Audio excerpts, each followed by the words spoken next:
What's going on, y'all? It's another episode of Lit. I am your host, Yadon Israel, importer of the literary, exporter of the swag, and this is Lit, the weekly interview series and premier platform for all things literary, swaggy, and otherwise. My guest today is the swaggy, poetic, super fly, super generous, super dope. He came through with the hot top fade. Surely. Jayson P. Smith. Give him a round of applause. What's going on? What's going on, Jay? I'm good, man. I'm good. You know, just out here living. You know, all right. Same old. So we have, always got to do this, and we going to get better at this, I promise. But we have a swag cam that we do where we have every guest come through. You got to stand up for us. Oh my God! Because I asked for swag. Okay. You came through with a version of a male romper. I did. I'm liking this. I had to represent. Okay. So it is a one piece. It is a romper situation. This is the first black man I've ever seen come through with the romper. I'm just gonna do this slow turn. Breaking it. This is the first. This is exclusive. Okay. Then the what is the Roshis? Yeah, I got the Roshis on. You know.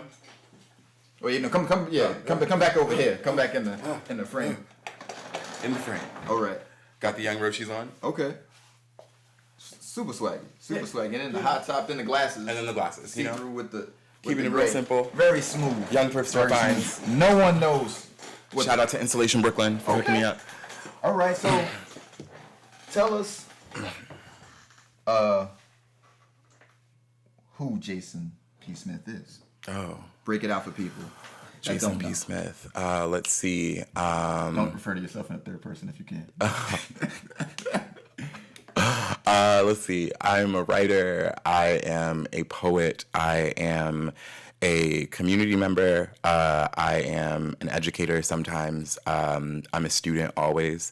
Let's see. I was a dancer in a past life. I read that. I was shocked by that. Yeah. That was a thing. I did like hip hop for a long time. Like I started thinking that I was gonna like dance for Janet one day and like, you know, do that whole thing, and then and then college happened, and then I started doing more so like contemporary and like modern when I started like college. But yeah, no, I was a commercial kid for a very long time. So let's back up. Where are you born? Bronx, Soundview, born and raised, all day thorough. Mm-hmm. Born in Soundview. Been in New York my whole life. Mm-hmm. Never left. Went to college here, high school, all that stuff. What high school did you go to? I went to Spelman, Cardinal Spelman, in the Bronx. Okay. So, and in college you went? NYU. Okay. Mm-hmm.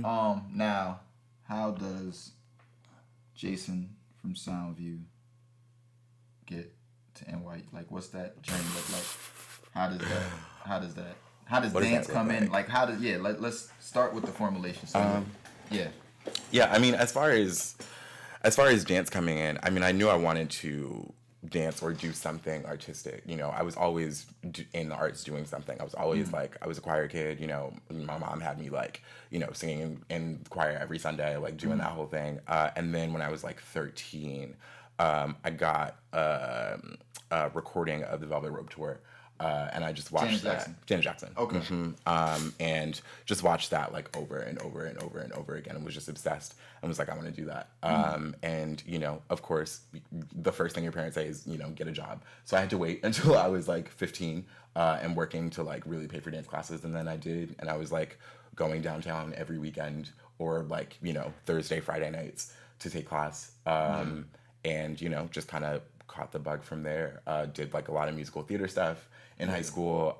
Still sang, like did. Was your school was it performance arts high school? No, I was just running around. I was just running around. It was a Catholic school, like, you know, uniforms and all that. And yeah, I just was the kid who had like, you know, like the kid that was in like 7 like extracurriculars just running around all crazy. Yeah, no, that was me. Yeah. And they all had to do with me like on a stage in some way, shape, or form. So now, okay. Do you have siblings? Yeah. I'm the oldest of 4, but I'm like very old. Like I'm much older than they are. So yeah. Okay, so like the oldest one in relation to me is like 8 now. I want to say nice. Like. And you're 28? 25. 25. Okay. All right. 28. I thought we were the same age. I did. My bad. Okay. Surprise. All right. Yeah. So, okay, the spotlight. When for you was spotlight something that you always felt that you wanted? Spotlight, no. I mean, I'd always been like around music or, some kind of like art. My mom used to sing, and so and still does and is incredible.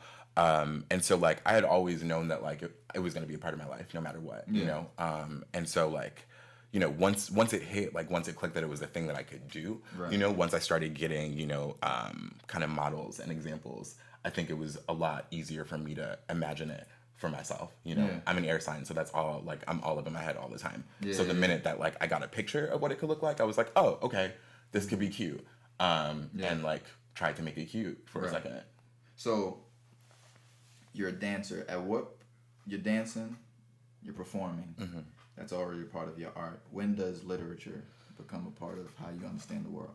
Well, that's the funny thing because like it's twofold, right? Okay. Because I'm thinking of something that you said actually, where you were like, where we were talking, you were like, your introduction was hip hop, right? So like, my dad was the one who like played Nas in the car. Like, I remember like that was my earliest memory, like me driving in his Supra, listening to like Nas records, right? So there's that, but also like I'd also always loved to read. I'd started reading super early, and like ran through all the Goosebumps series as a kid, like had the library card early, did all the things, but like I was always wrapped up in a book, and then thought I kind of cycled through, like before I wanted to be a dancer, I thought I wanted to like be a journalist, you know what I mean? And like, Really? yeah, That was something you already saw you wanted to do at then? yeah, when I was like 10, you know what I mean? Like before it like really clicked that I could, make some cool shit and like not just talk about cool shit. And so let me ask you, all right, so when you identify, I think in theory you want to be a journalist, like what was, why journalism? Like what was the thing? Because it's interesting, like why somebody wants to do something more than what they want to do. Yeah, I don't remember. I mean, it's because it's the earliest one. I feel like the thing I can like attribute it to the most is like just remembering like coming home from school and like, I mean, I was back at like 3:30, 4:30, and like 30 minutes later the news would come on, right? And like it would be the first thing that you see, like a lot of the time, like Monday through Friday, like that's the first thing I'm interacting with, you know what I mean? So I think, yeah, it's I don't know, I think for a lot of like the things that I wanted from my life came from like visual cues and like me like seeing it first and like trying to like materialize it in some way, shape, or form, or at least like saying like, oh, that's a thing I could possibly do, Yeah. So for if Nas is like the prerequisite or like the foundation for coming into literature, what was the song? Do you remember? Like, was it a string of words? Was it what was it about Nas? Because Nas is heavily lyrical, but like, what for you was it like hearing that? I mean, for me, it's funny now because now that I'm older, like it's not Nas for me anymore. Okay. Right? Like I think at some point me and my dad diverged in taste, and I was like, okay, cool. I am like really like feeling Biggie and like loving his lyricism, right? And like I would much rather like teach right now, like as a 25-year-old, like teach a class on Biggie than I would on Nas, right? But as far as growing up and understanding him, like the way that he engaged as a storyteller, you know what I mean? I think, and I think like also like Nas gets a lot of shit from rapping on whack beats, but I think so often of like the strings on like Nas is like, you know what I mean? The like, you know what I mean? It's just like, it feels, there's something about it that just feels like it's aiding the story, you know what I mean? So yeah, I don't know. I think I always admired him as a storyteller. I've always admired him on like a metaphorical level. But yeah, like when it comes to like bars on bars on bars and like what I think of, the first person I reach for now, definitely Biggie for sure. Okay. And all right, so like give me one of the things I did not know about Biggie. I don't know if you probably know this. I didn't when somebody told me this was novelist Phil Clyde told me. I had to look this up because I didn't know. But Biggie was like trained by a jazz musician. Well, that makes a lot of sense. I didn't know that. I didn't know that at all. Yeah, I had no idea. I looked it up. I was like, the fuck, I didn't know jazz musician. I'm not like, I didn't knock the knowledge, but I was just like, that just seems so random. Right. But then when I looked it up, it was a dude that was teaching him how, so like his flow of how he raps between like the beat and the way he goes, it's like he was taught how to count that. So like when he goes like Papa, like it's gets like all the honeys, dummies, like, Playboy bunnies. Like his thing never was. It was like he flowed with it, and that was because he was taught how like to hold his breath, flip the words and so, like do a counter rhythm. Yeah, so it was. No one talks about that with Biggie, right? Like the technicality of how good he is. Mm-hmm. Or because it would fuck with his mythology. You know what I mean? Right. I think it would really fuck with like. I don't know. I think that sometimes when in hip hop, especially because it's so young, as far as like the art forms go, I think that there's still so much mythology around like the rappers that are long gone. You know what I mean?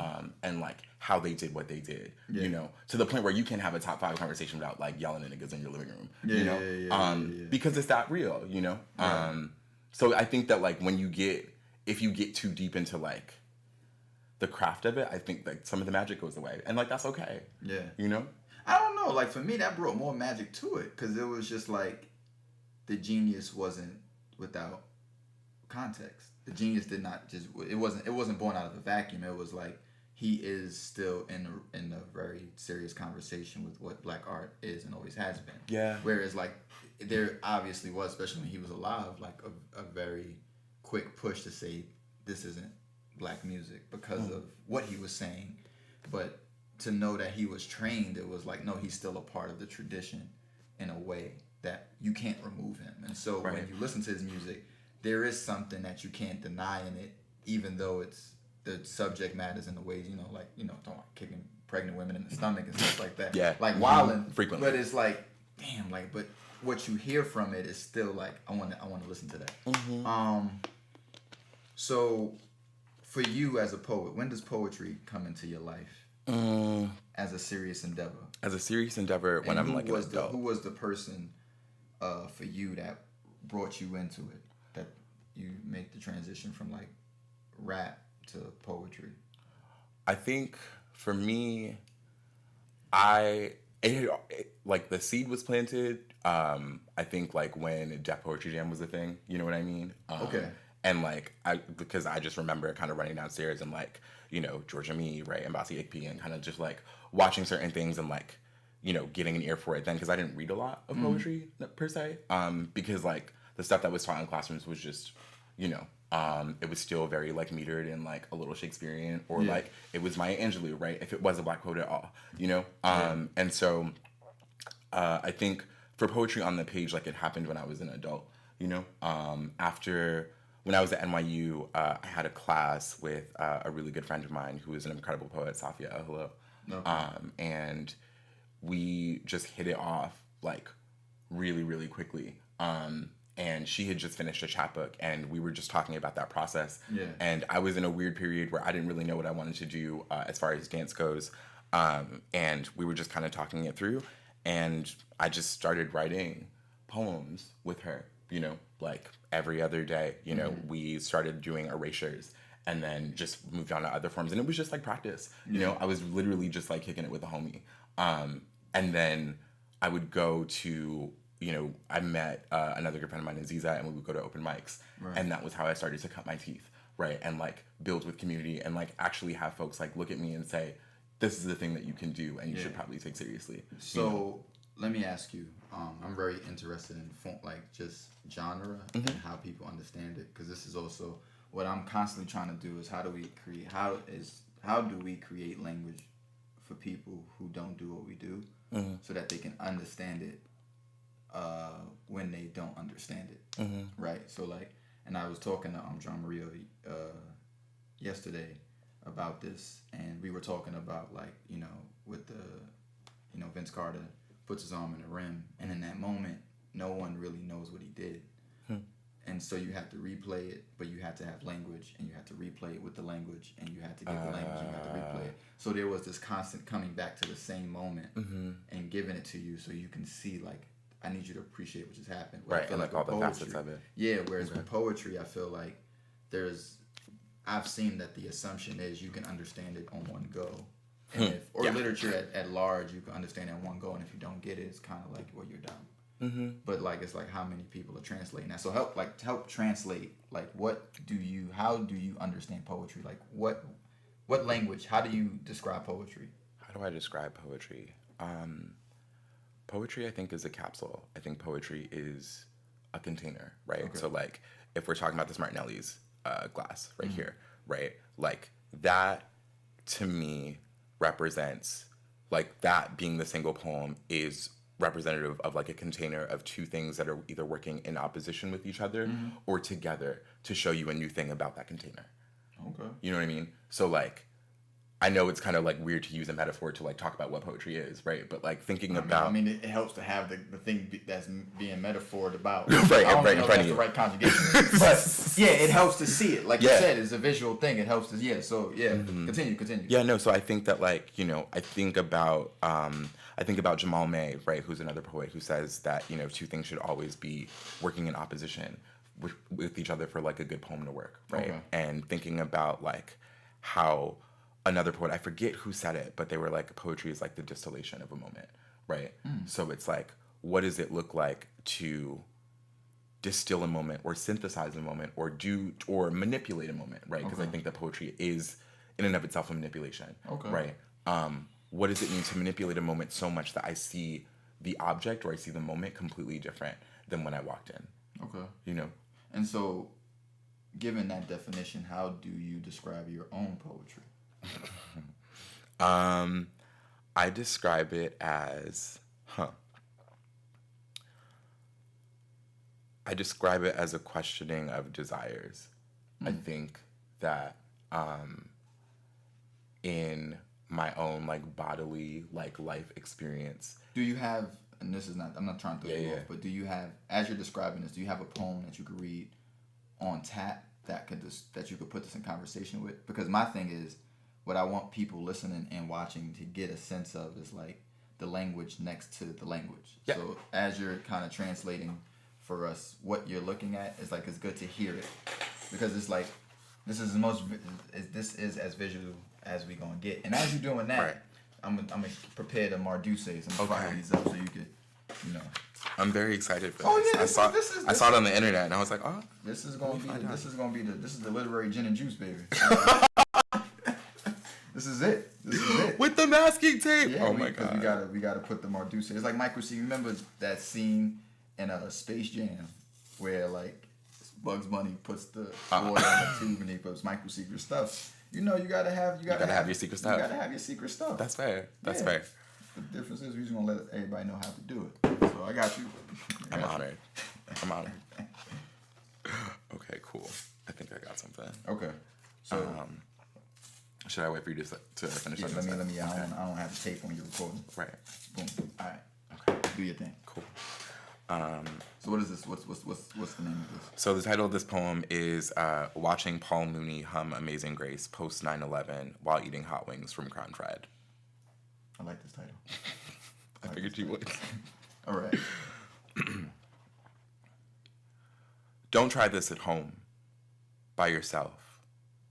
We're at war and I'm American again, sleeping at 8 like shit. New, visibly cankered, coy, mythologies locked in before morning coffee. There's an order to this. A working list of what makes my teeth white. Dick, chicken, everything but solitude. It's unbearable. 12 niggas going to flight school bad. And repercussion is so certain, but you knew that. Peep the joke hiding. I leave him a blues and he leaves me for dead. Who knows about being pathetic yet functional? You got shoes. I got shoes, so I suppose we should be intimate. Maybe just moan at our echoes. It's mostly productive with a punchline involved. I haven't smirked in weeks. Yeah, that's fly. So in the context of desire, break down that poem. Yeah, so that poem comes from, for real, watching Paul Mooney Hum Amazing Grace on a comedy special. What special was this? It was, God, I forget. He was talking about He was talking about 9/11. It's on Netflix right now. It is in my queue. I will let you know, and we'll put it in the show notes because this is embarrassing. But yeah, no, he. I was just watching him do it, and I had to kind of get a poem out of it, and thinking about. I think all of my poems have to deal with desire in a certain way, shape, or form. Yeah. And I think that sex is always right at the top of it, right? But there's also ambition, which is a desire that we don't talk about, right? So let's desire for power, right? Or desire for visibility. You know what I mean? I think that in a lot of ways, that poem. So in saying I leave him lose and he leaves me for dead, right? I think that moment for me is the exchange is always something dangerous, right? To want something is to court danger for a body like mine, right? And for bodies that I know, you know what I'm saying? And I think that that's what I'm interested in. I'm interested in interrogating desire and also terror, right? Because one doesn't come without the other, I think, for a lot of folks. And, we're taught not to talk about it because advertising makes it all pretty. You know what I mean? And the ways that we're taught to want things are pretty. They're beautiful, And I think my poems are trying to question that. Yeah. I was struck the line in your poem about the shoes, and was thinking about this. I had realized very fairly recently this. So when you watch porno, when anyone watches, I watch porno. I'm not gonna lie. Down. The thing whole folder. The thing I noticed, and I noticed in my own life, for a long time, I used to wear socks when I had sex. I would always keep some form of clothing on. Yeah. And I've learned, I was watching, what movie was it? It's a movie with Mila Kunis and Justin Timberlake. I think it's called Just Friends. Friends. I think so. It's just one or the other, but they were talking about they were kind of going through all their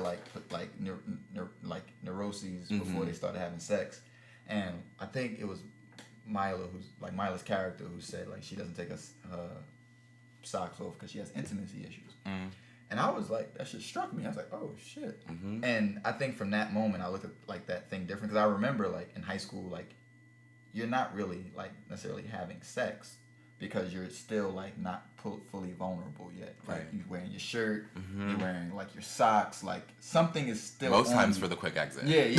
But you think about that, right? And I think about in porno, the dude is always clothed in some way. And I don't know how it is for other porn, but I know for the porn I watch, big booty porn or whatever. Right. Lord, my mother probably gonna watch this. Whatever. It's okay, mine too. It's fine. No, but what I see is the dude is wearing Timberlands, he's wearing a ski mask, he's wearing something, or he's just off camera in a lot of ways. And so there's that ready for the exit in which the woman is not privy to. A lot of times it's not the same way. So what I'm say that to say, in desire, I feel desire becomes dangerous for somebody who makes himself vulnerable to the full want of it versus somebody who can make the quick exit, right? It's the dude who hollers at a girl, and then when she turns him down, he fuck you, bitch. Yeah. To me, that's a wearing a sock situation. Whereas if I'm trying to talk to you and you shut me down, I'm not trying to do that because I was just trying to talk to you. So the full vulnerable, like you said, the dangers of making yourself actually vulnerable is a danger where you just can't cut out in the same way at all. And I felt that's when I heard that line, it was a thing, and I realized the older I got and the women I have relationships with, the sock thing became a thing for me. I was pointing to it, and I had made a joke with friends of if a dude doesn't take his socks off, don't fuck him. Because it's no books. He's keep the socks on. Yeah, keep your socks on. It's a sign that especially if that's not what you want from him or anybody. Even if it's vice versa, or whoever you with. To me, that's a thing of that person's not ready to be there with you yet. And I didn't recognize that I wasn't ready to be there until I even seen that scene in that movie. You not really and people kind of rush to the sex to kind of prove that they're that there, they're ready, that right? they're Which there, is like which the, is like the direct opposite. The easiest thing to kind of do is to get naked in a very physical way, but like what you seem to be unraveling is like the way in which desire unravels itself on bodies. Oh, yeah. I really love desire unraveling itself. Yeah, Steal that. Thank you. Okay. But yeah, no, I totally, I appreciate that read, and I think that like a lot of those things are like I'm trying to reach for. You know, I think that so often, you know, at first, when I started writing poems like of that nature, like I felt really weird about putting it on the page. You know, like saying like a working list of what makes my teeth white, dick and chicken. You know what I mean? Like I would send that to like my friends who are my closest readers and be like, do I sound crazy? Like, you know what I mean? Like, cause there's always that, you know, that kind of like reach of like, what is this doing? Or like, what is this working through? Yeah. And like the more they happened, I just realized that like, okay, I'm trying like most things, right? Like you know, like violence or whatever, right? It's a means to something, right? Like I'm using sex, I'm using desire, I'm using the body, right? In the same way that other folks use the body, right? To talk about another thing, you know? And so like, if you just see the sex, then like you're not seeing the point, because the point is like, you know? And that's, you know, and so what's funny is when I first watched Moonlight, right? There were a lot of people who were upset that there wasn't a sex scene.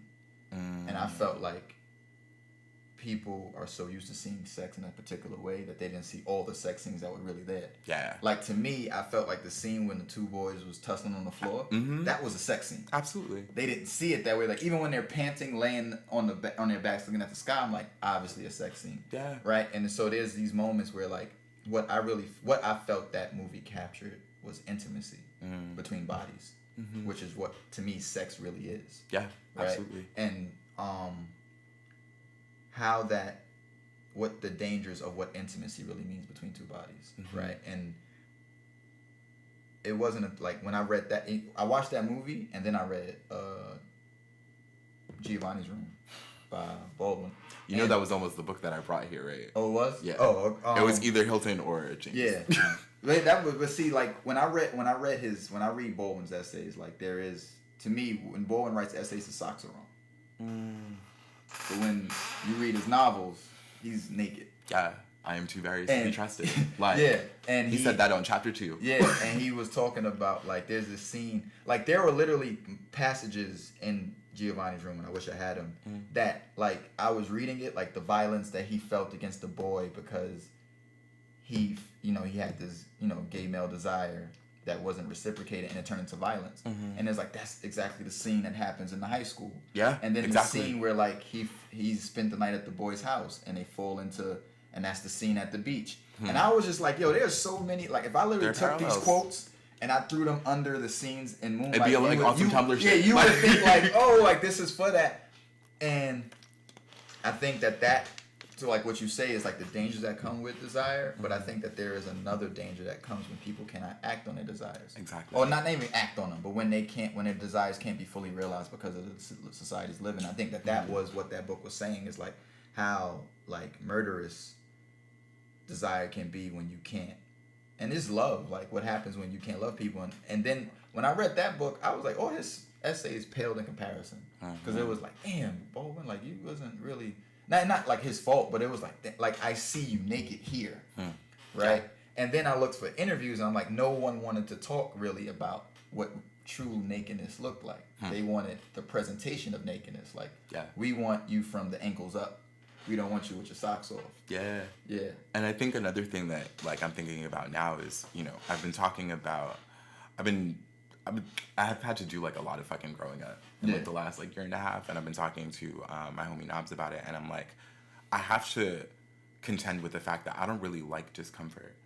I don't like being uncomfortable, right? And I've like, jokingly I said like it's an American problem, but I think it is, I think that there's like this aversion to like discomfort, even like on a language level, you know what I mean? That's why the cliche exists, and so like I feel like in those essays, like the way that the language is being deployed and the reason that they like cast such a wide net is because the language in some way, shape, or form, right? We're talking Baldwin's language? Yeah. Okay. Like the language in some way, shape, or form, I think, works to like not necessarily make you comfortable. I don't want to say that because that's reductive, but like there is some kind of yielding in a way, right? Oh, like, absolutely. But you like that has to do with the question of the like markets. Yeah. And what like you're at the end of the day, this is a product, right? And this you have is to not, eat. and so you have to you can't just lay the truth out if people don't want to hear it because Mm-hmm. like I'm not going to pay for the truth. I want to pay for something that sounds good. I want to pay for the performance of truth. I want to pay for something that sounds true. You better say that. Yeah. Right? But it's like, to be really truthful is like you're putting yourself, like you say, like you're putting yourself in a risk that may not be reciprocated. Mm-hmm. And what happens when that risk isn't reciprocated, right? Right. Like when you, and I think about like, even like in culture, how like we ask so much of like celebrities, for example, to put on the line for the furthering of culture of and then some people do that. And then when the world eats their ass up, we kind of go, oh, that's them. Like, as opposed to like Black China. yeah, like that's just like, you know, even like, you know, Colin Kaepernick, like he hasn't got hired by a team, and it's like people have been asking for celebrities to do that, assuming that a celebrity has more power. Yeah. And they have a like, a different type of power, but everyone's asking for someone else to get naked. Mm-hmm. But it's like, where you gonna keep your clothes on? It's like, nah, you know, I need my jacket. Right. But you got a lot of, but you got central heating, You're so young. you can take your Don't worry shit off. about it. Right. Yeah. And I think that that's really what it is. It's like everyone's looking to the next person to go, well, no, I'll do it if you will. And the person, you know, and that's the society we kind of live in, where like people who don't have power have to get naked because that's how we get anything, right? Like it's like for even black like writing and black art, so much of it is about turning our tragedy into like a sort of triumph. And not for us, but it's I've learned that like on a larger level, like what that does for white people is it goes, well, it didn't end well. It didn't end bad, right? Mm-hmm. Because like Everything was you fine. go from the hood, now you got a Pulitzer. It's like All's well that ends well. Yeah. As if like winning a Pulitzer is the end, right? Mm-hmm. And so it's these things where I'm really taking black art and I'm looking at it across genres, from music to movies, all the mediums, and I'm like, it's this thing of like we're okay, but it's like who are we trying to communicate that to? Are we accept? Or do we really believe that we're okay? And when I say we, and I want to get into like a conversation about pronouns, I think they're very important. Yeah. In more than one way. But when like black art communicates that American notion of the puritanical, I worked hard, I got what I wanted, the end. Like, who does that end communicate? Who is that end for? Right? Like, who benefits from thinking that's the end of someone's life, right? Mm-hmm. And so, for me, like, when I read work, and one thing I do like about poetry is that poetry seems to be unending. It always seems to be something that, like, is sort of going back on itself constantly. Right. And I think that's probably why, like, and I talked to John Maria about it, and I know, like, we have mutual friend in like Morgan Parker, and she made a joke on Instagram about like the fact that the poetry section is next to the in Barnes & Noble is next to the bathroom, and like it's a way to like shit on poets, like but I feel like because poetry is one of the few things that has its socks off, and when you get so used to like, you know, seeing people dressed, when you see something truly naked, it's like I don't. Like that's grotesque in a way that it's like, oh, like I don't want to watch that. Like, like people get nervous. Yeah, like yeah. I could watch 16 hours on Pornhub, but this I'm not doing. 50 pages of this shit. Like I can't do it. Meanwhile, same thing. Yeah. But it's not. I don't think. It's not the same. Mm-hmm. Like it's a very different type. It's asking you to do something very different. Yeah. It's asking you to engage. Yeah. Right. It's asking you to like look back and not look at. Yeah. You know.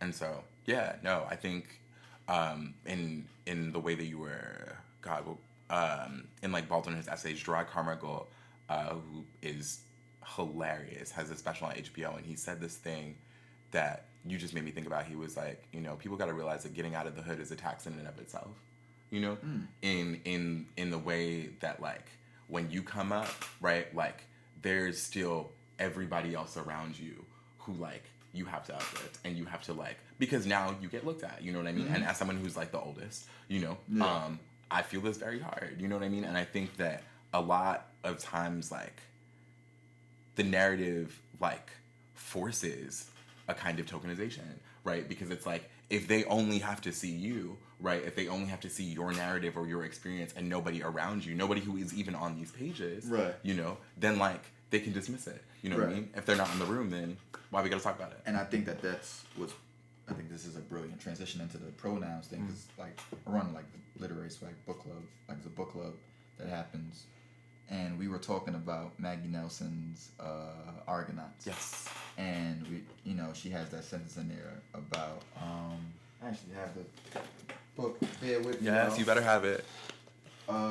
Please, Lord, say I have it. Probably didn't bring it. God damn it. No, I don't have it. Oh, that's a fake out. But the sentence is about like the whole idea of like language, words. Like the person who uses the words changes what the word means. It's the body who has the word that changes. Like my we is different than another person's we, and so the same word changes. And so we had an honest conversation about like it sort of ebbed and flowed into this idea of like, you know, when we say we, when we say I, but mostly we, what do we really mean? Mm-hmm. Because a lot of times I've seen we be used as a way to hide the I. Yeah. And I know in one of your interviews you talked about like you want to deal with what your I means. Mm-hmm. And I think about that because it's like the assumption is as it pertains to, I don't know if you've read the Zadie Smith piece that came out in Harper's. Oh, I haven't gotten to the appropriation of like who can write about black pain and things like that. Mm-hmm. But what was interesting about the logic, the emotional logic of the piece has sort of kind of reverberated around this idea that like people who stand at the intersection of identities have a complication about when to do what. But what was interesting about it was the assumption is only the people who visually stand at these intersections have that complication, right? As opposed to like even like a kid who's not mixed is still complicated about race. Even a kid who's like straight is still complicated about their sexuality. And so when we talk about the pronouns, like a pronoun is something that is always dependent on context. But so much of our pronouns are said without context. So like when I was like on my pro-black, you know, my Hotep shit, you know, my we was like undyingly like everyone black, but then when you started getting certain types of black people, it was like, oh, no, I don't mean them. Right. I don't mean them. And all of a sudden, that we started getting real small, and then it really just meant, no, you just mean you. Yeah. But I would dare, like, to even write the word I just felt so like, I don't want to be in the spotlight, but it's like, but you standing on a soapbox. Right. Right. So you're already here. Yeah. Talk to me about like how you navigate your pronouns and. Yeah. That's a really good question. I think, well, first off, I have to attribute that the whole idea of coming to the I and understanding it comes from one of my teachers, Vivi Francis, who is fucking brilliant. She taught at NYU?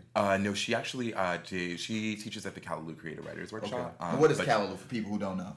Callaloo is lit. Callaloo is a journal. It's one of the longest running journals for African American poetry and just literature in general. Okay. But poetry and fiction.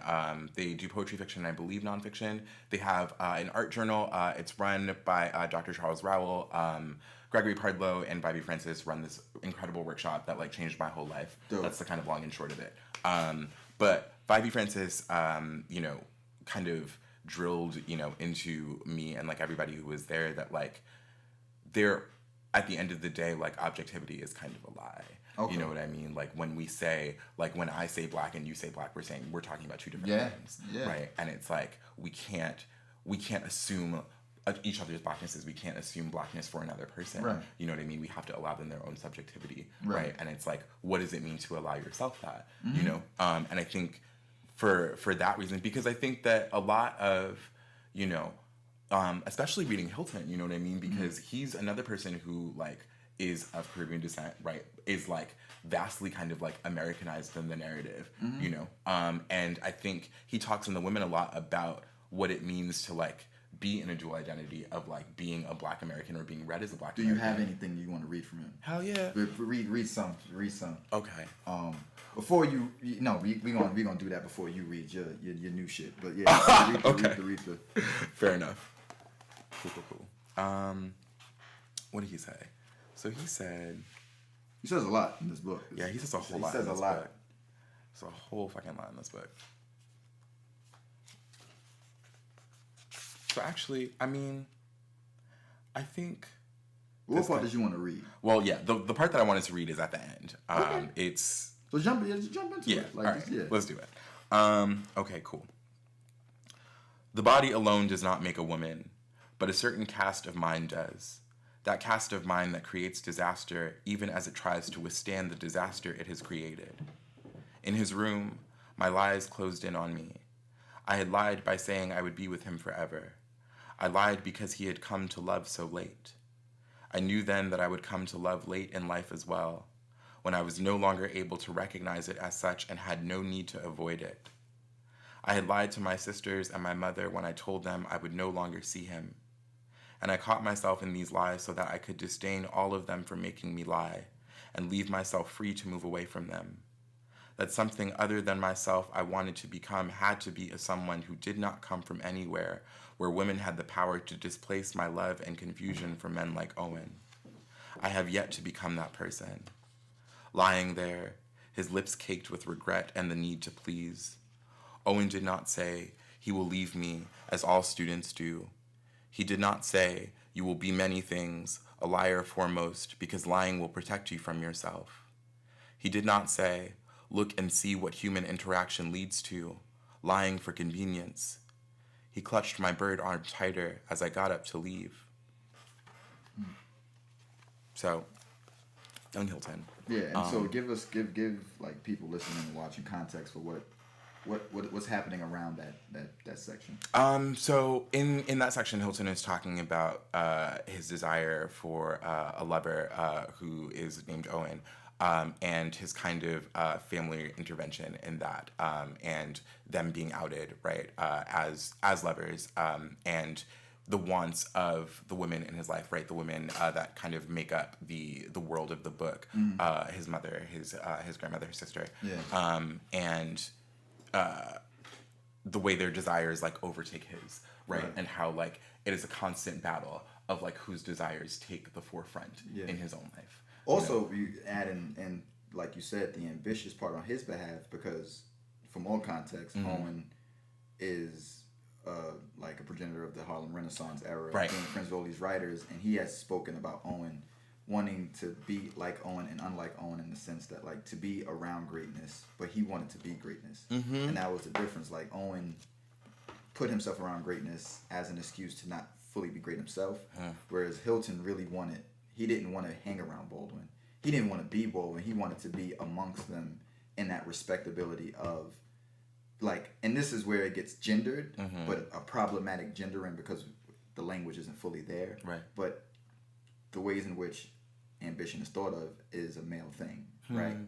Of greatness, right? Yeah. So his ambition genders him a man.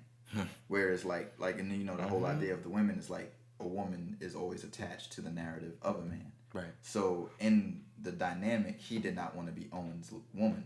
He wanted to be his own man. Right. Like, and so how do you become your own man, but you know, still like do away with all of like the other parts so of that, you have to cut away from, or you don't have to, but you make a choice to cut all those things that would gender you, quote unquote, a bitch. Like, oh, you're like you're not doing what a man would do, which is taking charge of your destiny. And it's interesting, like, you know, when we talk about ambition, and that's like we always color, like it's always sort of it insinuates a male body as a pronoun, like, and that's why I'm saying like these pronouns are very dangerous, and I've paid attention to them because it's like until you see their limits, you think they're boundless. Yeah, right. Absolutely, you know? Absolutely. I do my best to like not use them. Like, I mean, I've been alternating between he and they pronouns for like a while now, but like I think for, you know, for me and like for what, like, you have to exist as a subject first, right? Like you are like standing somewhere and like looking out from a vantage point, you know? And so like, yeah, no, there is, I mean, the we is so dangerous, right? Because unless you're in direct communication with every single person who encapsulates that, right? And you're all on the same page on every single thing, which you can never guarantee because you don't know everyone's intentions, right? And like people lie about who they are all the time, right? Like all the time. I know I'm doing that shit too. You know, and it's just part of the performance, right? Yeah. Like because you know, like I have a real ass life and like real ass struggles, and maybe you don't want to hear all my shit today. Right. So like maybe I won't tell you how I'm really doing. You know what I'm saying? Or like I think that so often, you know, assumptions are made because again, like we're afraid of discomfort, you know, and like, and I'm really interested in this idea of what it means to be a bitch specifically, because I think that that's another part of what I'm understanding in my poetics. Like as a pertain, because you know, like what a bitch means for a male body is different than what it, like. Are you looking at the word as like what it means across, or like what it means for particular bodies? I think there is a way that it overlaps because I think that the bridge that I'm drawing anyway, and rock with me on this. The bridge that I'm drawing is that like to be a bitch is to encapsulate something that is like repulsively femme, right? Something that is like, because right, we know that masculinity is based on like, or just selfhood in general is like I am because I am not, right? I am this thing because I'm not this thing, you know? And so like I'm thinking about what it means to like be in a space where you allow for that synthesis, right? You allow yourself to like encapsulate all of those things that are like repulsively femme, right? But which is to say undeniably so, right? Which is to say like subject to refusal, you know what I mean? Which is to say like maybe not invested in power in the same ways, you know? I think that like I'm really interested in what that does, you know, and how that moves across certain bodies, because I just think about that so often, right? Like growing up as a kid, like, you know, being like at some point in my life being called a bitch was like the highest insult, you know what I mean? And like that would get you fought, right? And it's like, but why though, right? Like what are we saying? Because right? you're like, resistant, you don't want to be labeled as something less than. Right? Yeah. And I think that's what it's really describing. And I'm thinking about what you're saying, because I had this kind like thought that crossed my mind last night. I realized, like, I gave a speech to a group of girls, and what's been interesting is the assumption is, and I wrote this on Instagram too, but the assumption is when I come into spaces, especially spaces of color that are low, like the hood spaces, it's always assumed that my body is only beneficial to other black boy bodies. Yeah. Right? And they're like, the black boys will love you. All the time. And I'm like, and for a while, I like, all right, I rock out with that. But then it was like, nah, like, why you don't think I can be equally beneficial to girls or whatever? And so we had the conversation. And the thing I said to them was,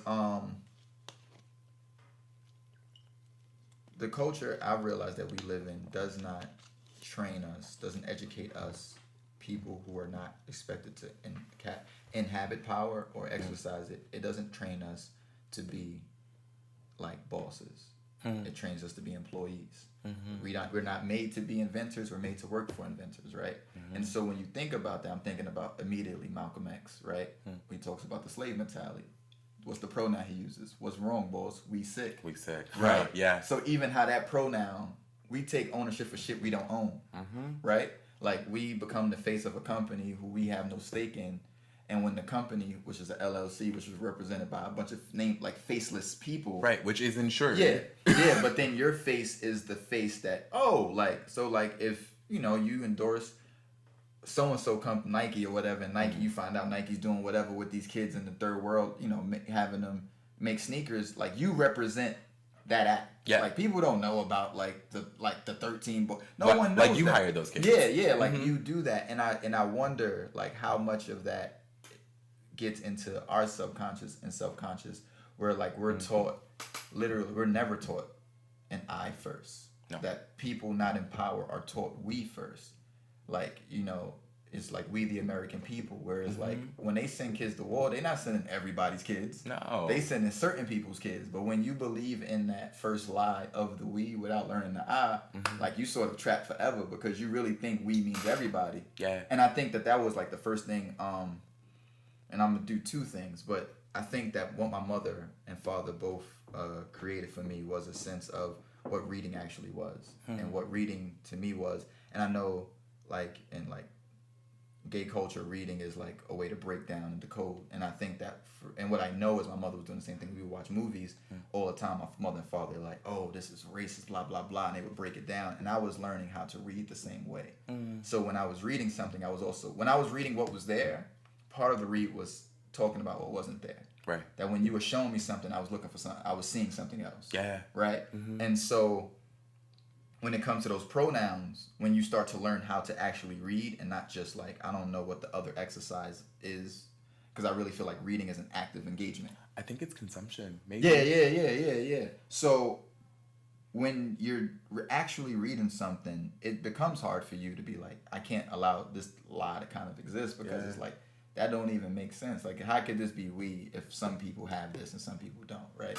Absolutely. Like, and so, what is for you, like, how are you sort of working towards building for your community? How do you work towards building your working from your eye? Working from my eye. I think the thing that I've come to realize over a short period of time is like, if I'm a person, like, I'm very 0 to 100 when it comes to things. Like, if I love a thing, then I'm giving all of myself to it. But if I don't, like, I'm miserable and I'm over it and I just can't be bothered, you know? And so I'm just trying to put myself in spaces where I can be at my greatest capacity for love, you know? I know that I love poems. I know that I love poems, like, being, like, on a workshop table or being, you know, like, spoken out loud, right? Like, and so I did the reading series, and so, like, I worked for Kaveh Khanum, you know? And, like, I think I'm just trying to figure out, I talked about synthesis earlier, I'm trying to figure out for me, right, how best to synthesize all of these things that I'm doing. And I really do think it's like, all right, well, go where the love is, right? Like, if you love it, then you'll have capacity for it. Dope. Okay, you know? So what we gonna do, I'm gonna ask you to read something new. Yes. But before we do that, okay, we gonna do this Marduce thing. So put that water down for a minute. Yeah. You just pop this open. Okay. You're gonna hear that snap, that fresh snap. Oh, I know. The button pop. Here we go. There you go. That lets you know it's fresh. We gonna. So what I gotta hold on. I gotta hit. No, matter of fact, fuck it. Drink. Pass the leaves. Okay. And then we gonna reconvene. All right. Okay. Boom. I'm pull you up. We're gonna give you. It's an experience. Oh, this is an experience, and I gotta hit you. Gotta give you the. Also, did you see that Cardi B video on Instagram? Which one? I'll show you. I mean, there's a lot. Like, there's there's a repost of this dude putting up a video of him with a Duce on Instagram, and his girlfriend is. Oh yeah, and he was like, "This is what fuck is you doing? This is what they expect from me." Right. He was like, "Duce boys," and it was like, what was he putting in there? Like, it was Ice-T. Yeah. He's like, "You so bum." He was like, "That's Ice-T." He was like, "I can't afford the Duce right now," or whatever. So, you know, it's the counterclockwise. Okay. So, right. Counterclockwise. Swirl it around. Boom. Boom. Yes. Boom. Yes. Then you tap that. Cheers. That wasn't as smooth as I wanted to. Wow. Cheers. Okay.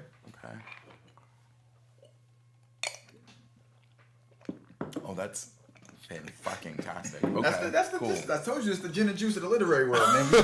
So feeling very. Now I need you to read now. We got the Duce, you got the Marduce in you. Got the Marduce in me. See, you got some flames. I'm feeling lovely. Lovely. I like this little binder too. Man. I'm trying to be fancy by my shit, you know? Really trying to be fancy. Alright, here we go. Where's this one? I promised I would put a table of contents in here. I'm not that fancy. Okay. Not yet. So I'm writing these poems about a young Ganymede. Actually.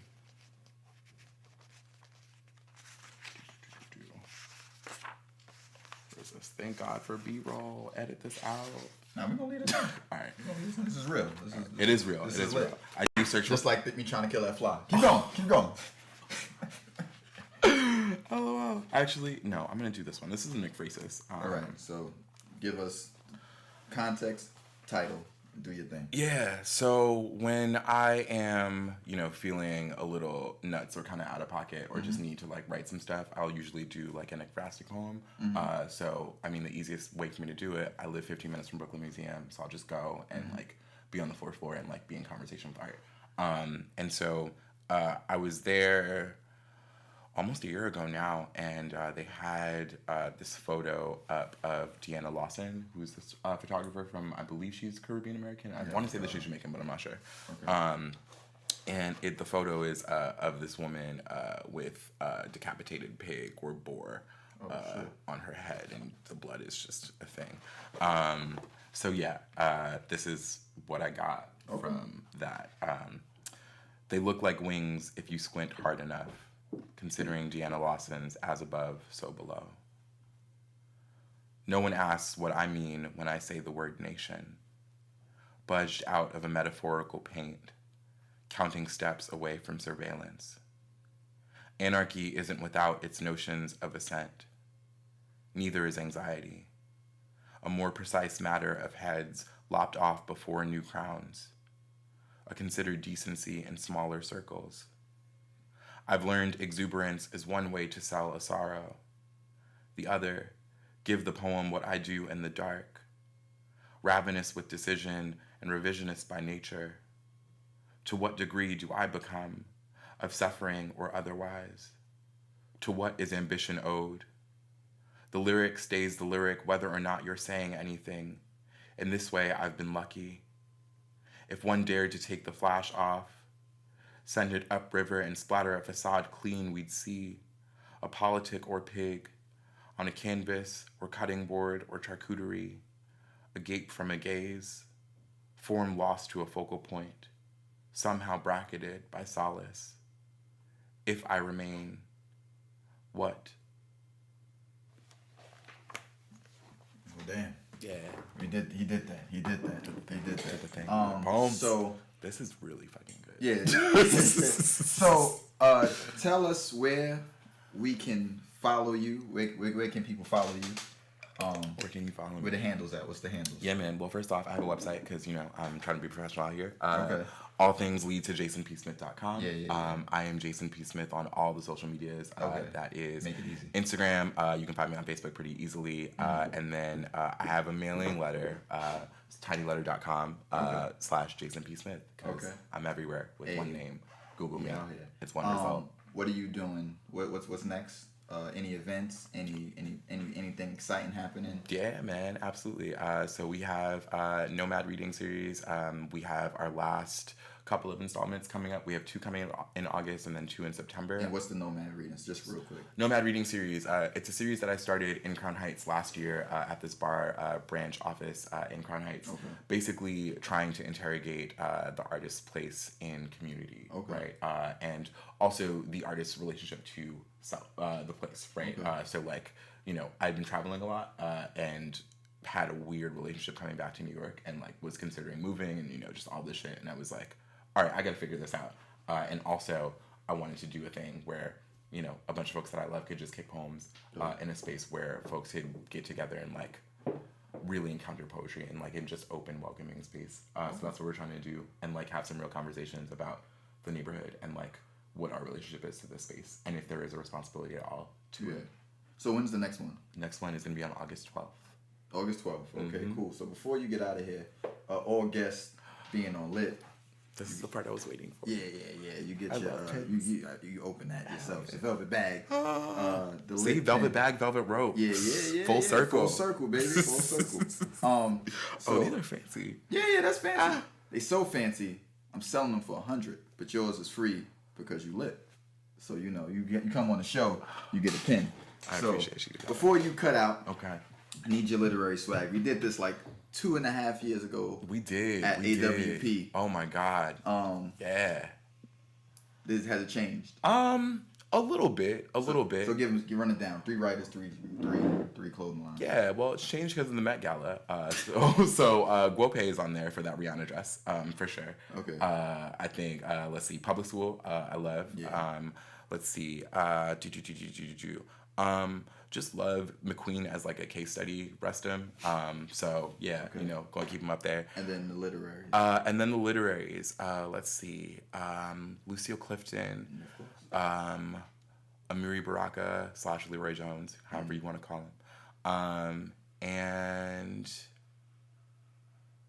still Toni Morrison. Let's keep on that. All right. So Absolutely. this is Yadon Israel. This is Jayson P. Smith. Follow him. Follow us at @lit platform. And we out. It's lit. That's lit. Boom.